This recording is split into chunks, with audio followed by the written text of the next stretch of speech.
Great physics chapter 9ပါကဲစာမင်းကုန်လေးရတော့ show that တက်ပြပါ for 3 capacitor ကြွေရ3လုံး impedance လဲပြိုင်စက်ဆက်ကြမယ်လိုချင်တာတော့ C equal to C1 plus C2 plus C3 အဲ့ဒါဖြစ်ကြောင်းပါပြတက်ပြမှာတော့ဘာသာပြန်ပေးမယ် show that တက်ပြပါ for 3 capacitor ကြွေရ3လုံး impedance လဲပြိုင်စက်ဆက်ကြမယ် C equal to C1 plus C2 plus C3 အဲ့ဒါဖြစ်ကြောင်းပါတက်ပြဒါပါဆက်လေ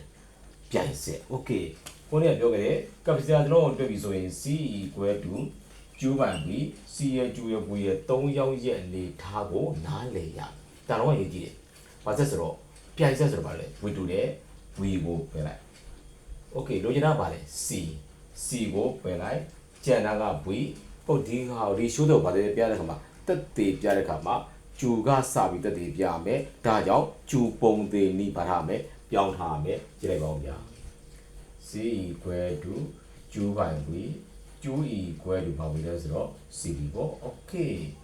ဘာဝိုင်း equal to Q1 equal to ဘာဝိုင်း V C1 V1 တို့တော့ညာလေဘာလို့ free ကတူလို့ပြီးမှ1ထက်စရာမလိုဘူးဘာ2 equal to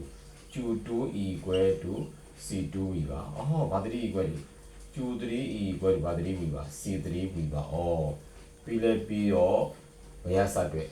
Q အားစတဲ့ဆိုတော့total electric charge ပါလေသုံးလိုက်ပါပေါ့ဘာ equal to Q equal to Q1 plus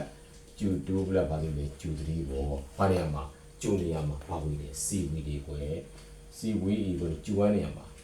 C1V plus Q နေရာမှာ C2V plus Q3 နေရာမှာ C3V ပေါ့ CV ကဘာဝင်ပဲ CV ပဲဘာကိုပုံထုတ် V ကိုပုံလို့ C1 plus C2 plus ဘာလို့လဲ C3 ဘာလဲကြည့်သွားပြီဝင်နဲ့ပါသွားပြီကျေသွားပြီ C equal to C1 plus C2 plus C3 တူထားတူလို့ရတဲ့ပါပဲအဖြေပဲအားလုံးပြီးသွားပြီlevel လေးပဲเนาะဒါလေးကပါဖြစ်မှတ်ထားမယ် no ဖြစ်မှတ်ထားမယ်ကြိုက်စက်ဆိုတော့ဘာလို့လဲ V2 ရဲ့ဘာကိုပယ်လိုက် V ကိုပယ်လိုက်လိုချင်တာကပါလေ C ကိုပယ်လိုက်ကျန်တာက Q ပုတ်စာတွေ့ရင်ဘယ်ဆက်တွေ့ Q ကဆက်တွေ့ဘာလို့ပုံလေးပြောင်းလာ Q ပုံလေးပြောင်းထားပြီးသွားပြီအားလုံးကြည့်မှတ်ချက်လားလူရင်းစရမ်းပြပြောရကြပါစေဘေးရန်ပေါင်းလေးကင်းဝင်ကြပါစေ